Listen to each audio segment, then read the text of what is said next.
Life horoscope spiritual நேயர்கள் அனைவருக்கும் இனிய நல்வாழ்த்துக்கள். எல்லோரும் நன்றாக இருப்பீர்கள்.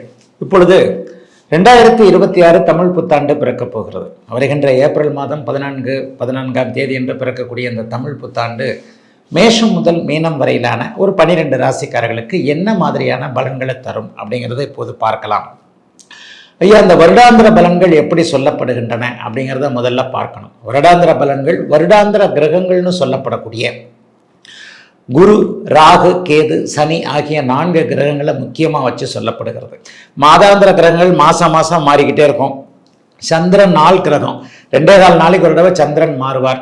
ஒரு மாதத்திற்கு ஒரு தடவை சூரியன் மாறுவார். 1.5 மாதங்களுக்கு ஒரு முறை செவ்வாய் மாறுவார்.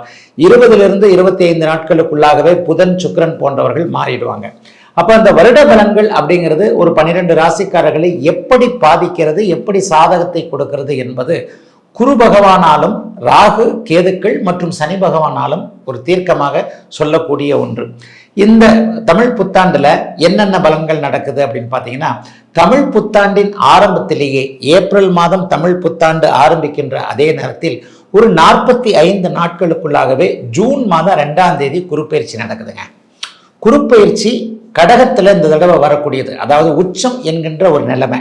12 ஆண்டுகளுக்கு ஒரு முறை மட்டுமே உச்சம் என்கின்ற அதி உன்னத உயர்நிலையை அடையக்கூடிய ஒரு குரு பகவான் இப்போது ஜூன் மாதம் 2ஆம் தேதி தமிழ் புத்தாண்டு பிறந்த ஒரு 40-45 நாட்களுக்குள்ளாகவே அவர் அதி உன்னதம் என்கின்ற ஒரு பலத்தை அடைகிறார்.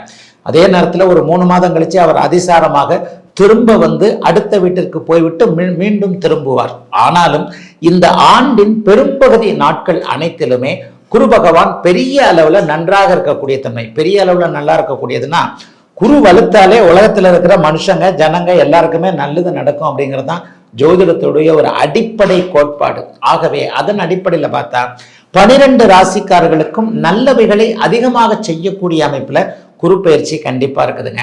அதனை அடுத்து சனி பயிற்சி ஏதாவது ஒன்றுன்னு பார்த்தா, மீன வீடு என்று சொல்லப்படக்கூடிய காலபுருஷனுடைய கடைசி இறுதி வீடான மீன வீட்டில் இந்த வருடம் முழுக்கவே கண்டிப்பாக இந்த தமிழ் புத்தாண்டு முழுக்க மீன வீட்டில் தான் இவர் இருக்கிறார். காலபுருஷனுடைய 12ஆம் வீடு என்று சொல்லப்படக்கூடிய கடைநிலை வீட்டில் மீனத்தில் சனி பகவான் இந்த தமிழ் புத்தாண்டு முழுக்க இருக்க, டிசம்பர் 5ஆம் தேதி ஒரு 6-7 மாதங்களுக்கு பிறகு டிசம்பர் 5ஆம் தேதி ராகு, கேதுக்கள் இப்போது இருக்கக்கூடிய இந்த கும்பம், சிம்மத்தை விடுத்து அப்படியே கடக மகரத்தில் வர்றாங்க. இதுதாங்க இந்த தமிழ் புத்தாண்டில் இருக்கக்கூடிய முக்கியமான கிரக பயிற்சிகள்.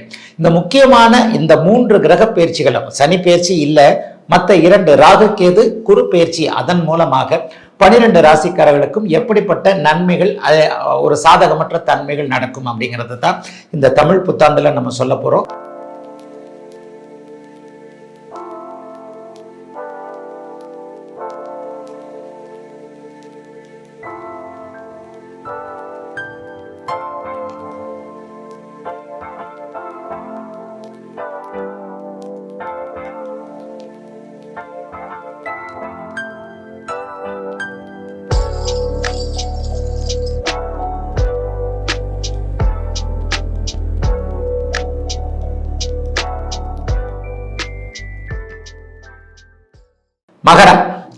மகர ராசிக்காரர்களுக்கு இந்த தமிழ் புத்தாண்டு ரெட்டிப்பு நன்மைகளை கொடுக்கும்.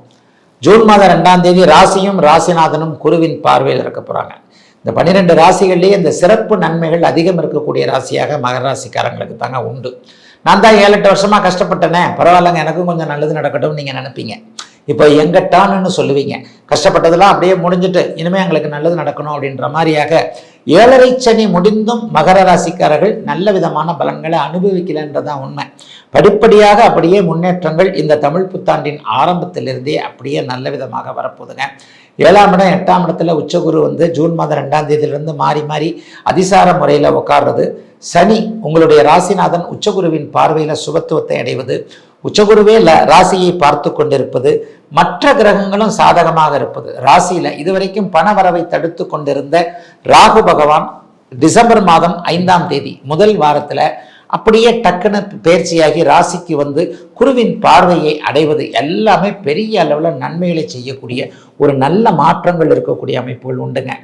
எதையும் செய்யலாம், யாரையும் நம்பலாம், வேலையை விட்டுட்டு தொழில் ஆரம்பிக்கலாம்.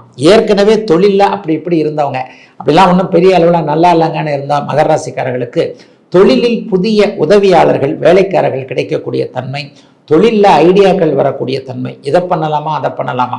வியாபார பெருமக்களுக்கு வியாபாரம் பெரிய அளவில் நல்லா இருக்க போகுது. என்னன்னு பார்த்தீங்கன்னா, இன்றைக்கு உலகமே வேறு மாதிரியாக மாறிடுச்சுன்றது தான் உண்மை. கடைக்கு ஆளுங்க தேடி வந்ததை போக இப்போ ஆளுங்களை தேடி கடை போய்கிட்டு இருக்கு. அதுதானே உண்மை.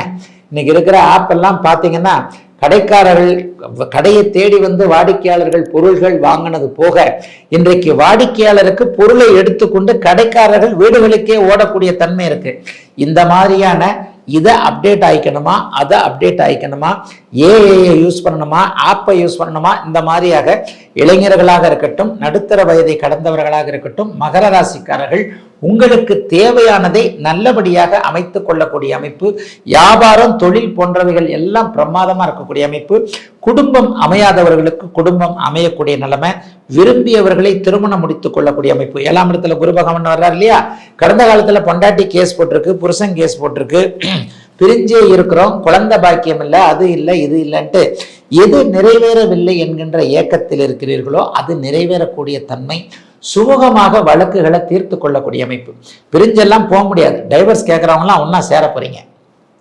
பரவாயில்ல, இவர்கிட்ட ஒரு மாற்றம் தெரியுது, எதற்கு நம்ம ஒரு வாய்ப்பு கொடுத்து பார்ப்போம் என்கின்ற மாதிரியாக ஒரு வாய்ப்பு கொடுப்பதன் மூலமாக கிடைப்பதன் மூலமாக மகர ராசிக்காரர்களுக்கு முன்னேற்றங்கள் இருக்கக்கூடிய சுபமான நல்ல வருஷமாக 2026 தமிழ் புத்தாண்டு அமைஞ்சிருக்குதுங்க.